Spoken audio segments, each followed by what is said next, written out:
Fala rapaziada, tudo bem? Então, hoje a gente está aqui para responder algumas perguntas que mandaram para a gente no Instagram, tá? A gente abriu a caixinha essa semana, o pessoal mandou algumas dúvidas sobre o Japão e nós viemos responder.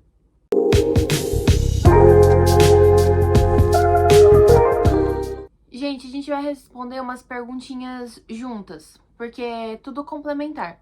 Então, como a gente arrumou emprego, primeiramente? A gente contratou um agente que ele tem ligação com várias empreiteiras. Então, ele mandou as propostas das empreiteiras pra gente e a gente escolheu uma delas. Na verdade, a gente escolheu algumas e foi fazendo entrevistas. Aí, nessas entrevistas, que é já direto com a empreiteira, eles analisam nosso perfil, se a gente tá apto, se não, se a gente gosta da região, se não. Aí a gente escolheu um serviço, né, que aceitaram a gente na entrevista. E com esse serviço a gente foi procurar a casa, mas é tudo a empreiteira que faz. Então, por exemplo, a gente escolheu um serviço que é em Kusatsu. Aí a empreiteira foi lá, procurou um apartamento, alugou, mas com contrato no nosso nome, né? Ela aluga e já deixa basicamente montado aqui. Então, vem o futon, que a gente vai mostrar num outro vídeo. Vem uma geladeira, um fogão, uma máquina de lavar. E eles mandam uma caixa de suprimentos, que é com coisinhas básicas pro dia a dia, pra gente se manter pelo menos uma semana. E aí perguntaram se foi fácil todo esse processo. O processo é um pouquinho demorado, porque a gente tem que tirar o visto, aí depois a gente tem que arrumar um emprego, porque assim, a gente até tem umas propostas antes do visto, só que pode ser que quando a gente chegue com o visto pronto, já tenha preenchido as vagas, né? Então a gente tirou o visto, demorou 3 meses. E depois disso a gente fez mais entrevistas, aceitou uma. E se foi fácil, tipo, só foi demorado. Não é uma questão de ser fácil, porque como a gente vem pela empreiteira, eles que fazem tudo, né? Então a gente só vai mandando os documentos e eles vão fazendo. Bom, a próxima pergunta são duas, né? Qual que foi o maior desafio e como que a gente está dando com a língua japonesa?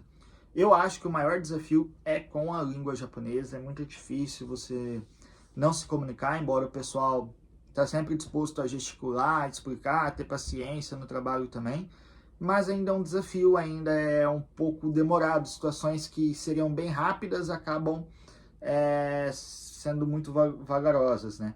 Inclusive, agora a gente está começando aí, né? Vai conhecer aqui uma escola que ensina japonês aos brasileiros e ver se a gente começa a estudar a língua mesmo aqui.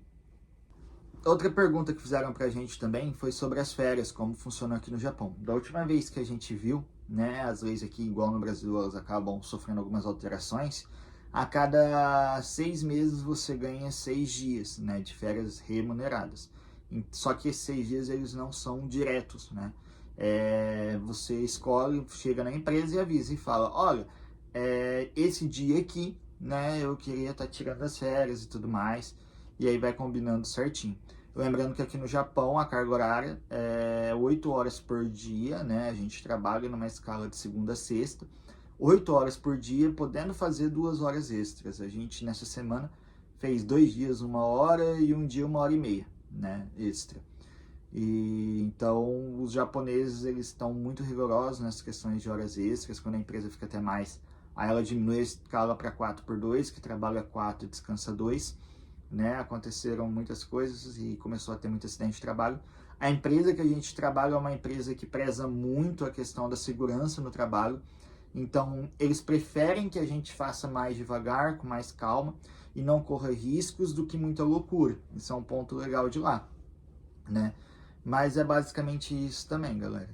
Gente, outra pergunta é se a gente trabalha por escala. Sim, a gente trabalha, aqui chama de Nikotai, que é você trabalha durante uma semana de dia e na outra semana você trabalha à noite. É uma questão bem complicada pra gente adaptar, porque assim, às vezes você vai dormir às 11 da noite e acorda às 6 da manhã, e outras vezes você vai dormir tipo às 10, 11 da manhã e acorda às 6 da tarde.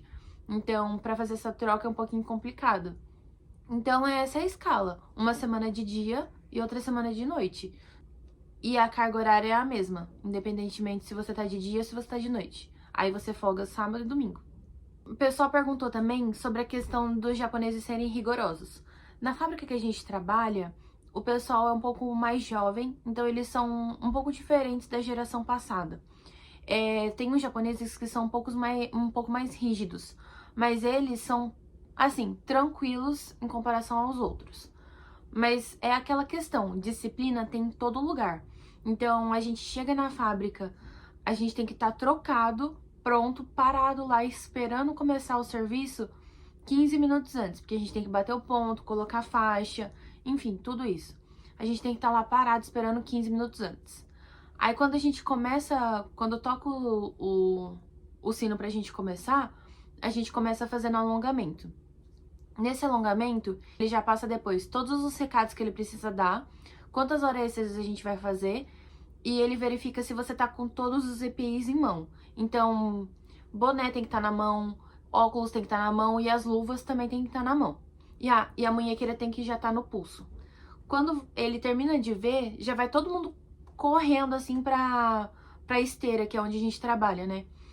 E durante esse percurso, você tem que ir colocando os EPIs, porque a hora que todo mundo chega na esteira tem que estar pronto, porque a esteira já começa a rodar. Então é assim, bem corrido, bem certinho os horários. Não é nem questão de rigidez, eles mesmos já são disciplinados, porque você não vê o chefe falando, vamos, vamos, vamos. Não, o pessoal tá lá. O pessoal já vai estar lá antes, o pessoal já chega antes com calma, então eles mesmos já são desse jeito. Então não é uma questão de rigidez, é mais a disciplina. Tanto que no outro vídeo eu comentei, quando o semáforo aqui para pedestre está vermelho e não passa carro, eles não passam. Eles esperam o semáforo abrir, mesmo não passando carro na rua. Não é com calma que eles fazem, não. Eles fazem tudo bem apressado pra estar lá na linha, prontinho, parado, esperando. Até que nas pausas, a gente tem pausa de 10 minutos. Você tem que, quando dá o sino, você não pode parar, só parar. Você tem que terminar o que você tá fazendo, colocar uma plaquinha e aí você sai. Você pode perceber lá que muitos japoneses, eles não param pra descansar. Lógico, tem uns que param pra descansar, mas tem outros que eles começam a repor parafuso que precisa repor, eles começam a organizar as coisas, eles nem tiram a luva, nem sentam. Eles ficam lá correndo atrás de fazer coisas pra adiantar o serviço. E aí, quando antes de bater o sino pra voltar, eles já voltaram a trabalhar. Tem um cara do meu lado que já tá lá parafusando as coisas antes de tocar o sino. E tem uns também que fica bravo se não tem serviço pra eles. Porque como é linha de produção, se a pessoa anterior atrasa e não tem serviço pra eles, eles ficam bravos. Então, não sei, acho que eles gostam muito de trabalhar. E sim, eles são muito disciplinados. Só que eles não são um pessoal que briga, né? Então, eles não brigam. Se você faz alguma coisa de errado, aí eles vão lá, te explicam. Eles são bem tranquilos até. Eu mesmo tive que dar uma cagada esses dias, parar na linha e... Você não vai falar isso. Vou. E cortar. Aí ele mandou ir no banheiro, não teve problema não, foi rapidinho lá e resolvi o problema. Você vai cortar, né? Não. Não vou. Tá. Perguntaram também sobre se tem previdência privada, como é que é a previdência aqui no Japão e tudo mais. O Japão tem um tratado com o Brasil e a previdência daqui computa tempo para o Brasil também, tá? Então se a gente quiser depois de todo o período aqui levar esse tempo para o INSS é possível. Assim como a diferença daqui para a previdência do Brasil é que a previdência nossa aqui é uma conta pra gente. Então todo o valor que é descontado do nosso salário que vai para a previdência aqui, se a gente voltar para o Brasil, quando a gente voltar para o Brasil, a gente pode resgatar 80% desse valor, né? E sobre previdência privada, aí a gente também não está fazendo aqui, nem no Brasil. É lógico que a previdência privada é melhor que a pública, né, lá do INSS, mas ainda assim não é a melhor opção de investimento. Então a gente estudou um pouco sobre finanças, investimentos e tudo mais, e nós mesmos estamos investindo dinheiro, né, para estar fazendo a nossa própria previdência para o futuro. Gente, o pessoal tava falando que eles estavam querendo vir morar no Japão, alguns amigos nossos. Pra vir morar no Japão, ou você tem que ser descendente de japonês, até a terceira geração, quarta tem mais alguns requisitos, né? Ou você tem que ser casado. No caso do Dudu foi casado comigo, e aí ele conseguiu entrar. Ou também tem como você vir por serviço específico. Por exemplo, a empresa entra em contato com você, ou você entra em contato com uma empresa e ela te contrata. Aí é a empresa que vai pedir o visto pro Japão. Por exemplo, você presta um tipo de serviço e a empresa quer o seu serviço, porque o seu é melhor do que o das outras pessoas. Então é algo bem específico, é bem pessoal.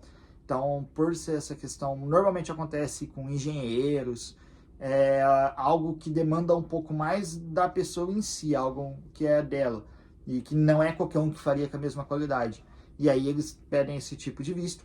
Tem muita gente que vem para estudar também, né, fazer um intercâmbio, e aí só que aí gasta um pouco mais de dinheiro para vir, gasta para pagar a escola, ficar aqui fazendo intercâmbio, e ali do intercâmbio mesmo eles inserem alguns serviços e acabam ficando também. Então é isso, pessoal. Muito obrigada por assistirem até o final. Se vocês tiverem alguma dúvida, pode deixar lá no nosso Instagram. E a gente sempre abre caixinhas de perguntas específicas também. Então, um beijo e até o próximo.